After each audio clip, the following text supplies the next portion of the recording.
दोस्तों, दगड़ियों, दाजू भुला, सलाम, नमस्ते, सत श्री अकाल। पहाड़ी में बोलूँ तो पहला, कैसे हैं आप लोग? स्वस्थ होंगे, व्यस्त होंगे। तो दगड़ियों, एक नई सुबह, एक नया दिन और शुरू हो गया है हमारा वही रोज़मर्रा का कारोबार। गाय भैंसों के लिए चारा काटना, पेड़ों पे चढ़ के पत्ते काटना, उनके लिए खाने का इंतज़ाम करना। तो दोस्तों, आज मैं ले चलूँगा आपको अपने समाज के एक किस्से की तरफ, एक कहानी की तरफ, जहाँ लोग जब तक समस्या अपने ऊपर ना आ जाए तब तक समस्या को समस्या नहीं समझते।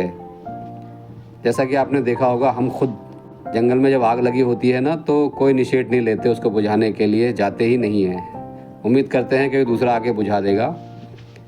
वो आग जब तक हमारे घरों तक नहीं पहुंच जाती तब तक हमें इस बात का एहसास ही नहीं होता कि ये ख़तरा मेरे घर और मेरी ज़मीन पे भी आने वाला है। तो दोस्तों, एक छोटी सी सीख है इस कहानी में।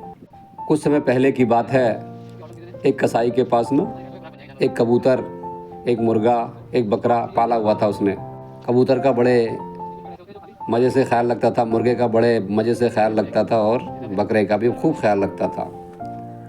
और उसी कसाई के घर में एक चूहा अनवांटेडली रहता था, छुपके। चूहे तो अक्सर छुपके ही रहते हैं ना, वो चूहा छुपके रहा करता था। अब चूहे से परेशान थे कसाई के घर वाले सभी, कसाई की बीवी, कसाई की पूरी फैमिली। तो उस चूहे ने क्या देखा एक दिन दोस्तों, कि कसाई एक थैले में कुछ सामान लेके आया बाज़ार से और अपनी बीवी को दे रहा था। चूहे ने बड़े गौर से देखा, अरे ये लाया क्या है थैले में? कुछ खाने की नई चीज़ लाया है क्या? अब देखा तो पता चला वो उसमें एक चूहेदानी लाया हुआ था, चूहा पकड़ने वाली चूहेदानी। अरे देख के चूहा एकदम घबरा गया, डर गया। डर के मारे पूछो मत चूहे की हालत क्या हुई, क्योंकि ख़तरा उसको साफ साफ दिखाई दे रहा था, डायरेक्ट ख़तरा सिर्फ उसके लिए। अब चूहा क्या करता? चूहा गया कबूतर के पास, बोला, यार कबूतर भाई, कसाई के घर में तो पिंजरा आ गया चूहे के लिए, चूहे वाला, अब तो मेरी खैर नहीं और तुम सब लोग भी सजग रहो। कबूतर हंस के बोला, अबे इसमें हमें क्या खैर मनाने की ज़रूरत है? ये तो तेरा मसला है, ये पिंजरा तो तेरे लिए आया है, हमारा क्या, हम तो मज़े में हैं, तू अपनी सोच। अब चूहा बेचारा बड़ा दुखी हुआ, अब क्या करे? सोचा यार जाके मुर्गे को बताता हूँ अपनी कहानी, अपनी व्यथा। मुर्गे के पास पहुँचा, मुर्गे से कहा, अरे मुर्गे भाई, घर में चूहेदानी आ गई है, संभल के रहना। चूहे ने लगाए ठाके। चूहा बोला, अबे मुझे क्या करना है चूहेदानी से, तू अपनी सोच। बोला, मैं तो आज़ाद रहता हूँ, मुझे क्या मतलब चूहेदानी से, मैं तो स्वस्थ हूँ, मस्त हूँ। और देख, दबा के दाना खा रहा हूँ, अनाज खा रहा हूँ, अब तू अपने बारे में सोच। चूहा बेचारा बड़ा घबराया, बोला, यार ये भी मेरी बात नहीं सुन रहा है, अब क्या करूँ? तो उसको पता था घर में बकरा भी है एक। बोला, चलो बकरा बड़ा है थोड़ा, वो सब मेरी बात समझेगा। उसके पास गया, बकरे से बोला, यार बकरे भाई, कसाई ना घर में चूहेदानी ले आया है। तो बकरा ज़ोर से हंसा, बोला, तो मैं क्या करूँ, मैं तो बहुत बड़ा हूँ, मैं थोड़ी चूहेदानी में आता हूँ। चूहा बोला, नहीं यार, फिर भी चूहेदानी आ गई है, बड़े डर की बात है मेरे लिए तो। कहता, हाँ तेरे लिए डर की बात है तो अपनी सोच, हम तो मस्त हैं, स्वस्थ हैं। मतलब उन्हें चूहे की समस्या, चूहे की परेशानी से कोई मतलब था ही नहीं। क्या भाई, तेरी है, मेरी क्या है, तू खुद कर ले। अब चूहा बड़ा घबराया घबराया रहने लगा। अब एक दिन क्या हुआ, वो रात को रोज़ चूहेदानी लगा देते थे कसाई की बीवी चूहे को मारने के लिए। उसमें डाल देते अनाज वगैरह, कुछ खाने की चीज़ें लालच भरी, मगर चूहा तो जानता था, चूहा गया ही नहीं। अब एक दिन क्या हुआ, रात को अंधेरे में चूहेदानी में खट की आवाज़ हुई और अंधेरे में कसाई की बीवी ने सोचा शायद चूहा फंस गया है। उसने अंधेरे में ही चूहेदानी को उठाया और उसमें से खींच के उसकी पूँछ को निकाला। उसे लगा कि चूहे की पूँछ है पीछे, उसने खींचा उसको तो वो था एक सांप। सांप ने चूहेदानी से खुलते ही कसाई की बीवी को डस लिया। अरे भाई, कसाई की बीवी को डस तो लिया, कसाई की बीवी बेहोश, चिल्लाई, सांप सांप सांप।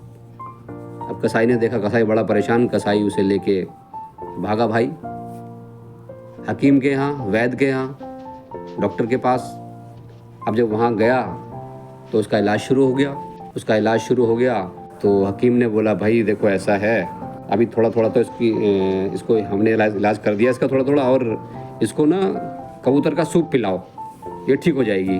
कसाई खुश, कसाई बोला, ठीक है यार, कबूतर तो मेरे घर में है ही। अब कसाई घर आया, उसने कबूतर को निकाला पिंजरे से, उस टाइम बड़ी याद आई चूहे की बात कबूतर को कि साला परेशानी सबकी होती है, किसी एक पे आए तो ये नहीं सोचना चाहिए कि मेरी नहीं है। कबूतर को निकाला, उसको काटा, उसको पकाया और अपनी बीवी को सूप खिला दिया, उसका पिला दिया। बीवी थोड़ा थोड़ा ठीक होने लगी। फिर डॉक्टर के पास गए, दिखाया तो उसने बोला हाँ अब ठीक हो जाएगी। अब इसी ठीक होने के प्रोसेस में घर में रिश्तेदार आने लगे खबर लेने के लिए, खैर खबर के लिए। अब 2-3 लोग आए घर में रिश्तेदार मिलने जुलने के लिए, देखने के लिए, उसका हालचाल पूछने के लिए। तो कसाई को चिंता हुई है कि यार खाना क्या खिलाऊं इनको। कसाई ने कहा चलो 3-4 मेहमान हैं, मुर्गे से काम चल जाएगा। और जाके मुर्गे को निकाला उसके पिंजरे से और शुरू हो गया काटने के लिए, तैयार था। तब मुर्गे को याद आया, अरे भाई चूहे ने तो पहले ही बताया था घर में मुसीबत आ चुकी है और हमने उसको नज़रअंदाज किया। तो भाई चूहे की बात अब समझ में आ रही थी, मगर तब तक देर हो चुकी थी और मुर्गे का भी काम हो गया। मुर्गे को भी काटा पीटा और बना के खिला दिया मेहमानों को। अब भी बकरा नहीं समझ रहा था। बकरा कह रहा यार मेरा क्या, मैं तो बहुत बड़ा हूँ। अब साहब दिन बीतते गए। कुछ दिन बाद कसाई की बीवी पूरी तरह से ठीक हो गई। ठीक होने के फ़ौरन बाद कसाई ने सोचा यार बीवी तो ठीक हो गई है, अब सारे रिश्तेदारों को इनवाइट कर लेता हूँ घर पे, सबको खाना खिला देता हूँ, दावत कर देता हूँ। तो कसाई ने क्या किया, अपने रिश्तेदारों को, जानकारों को दावत पे बुलाया। लोग इकट्ठा हो गए 20, 25, 30, 50। अब कसाई ने क्या काम किया, अब आ गया बकरे का नंबर। भाई बकरे को उस दिन ज़िबा किया, काटा, बकरे का मीट बनाया, पूरे परिवार को खिला दिया, जितने रिश्तेदार आते सबको खिला दिया। तो दगड़ियों, कहानी का सार ये है कि कोई भी मुसीबत सामाजिक तौर पे आते हुए दिखाई दे तो उसके खिलाफ आवाज़ उठानी चाहिए, उसको नज़रअंदाज नहीं करना चाहिए। ये नहीं सोचना चाहिए यार मेरा क्या, ये मेरी मुसीबत थोड़ी है, ये तो तेरी मुसीबत है। तो ऐसा ही किया था इन सब ने, सजग नहीं हुए थे, चूहे की मुसीबत को चूहे के लिए छोड़ दिया था, जिसका खामियाजा सबको भुगतना पड़ा। तो दोस्तों कहानी का सार ये है कि किसी भी मुसीबत, ये तो एक छोटी सी कहानी थी सिर्फ समझाने के लिए कि मुसीबत किसी के लिए भी आए तो उसकी हेल्प करनी चाहिए और समझना चाहिए।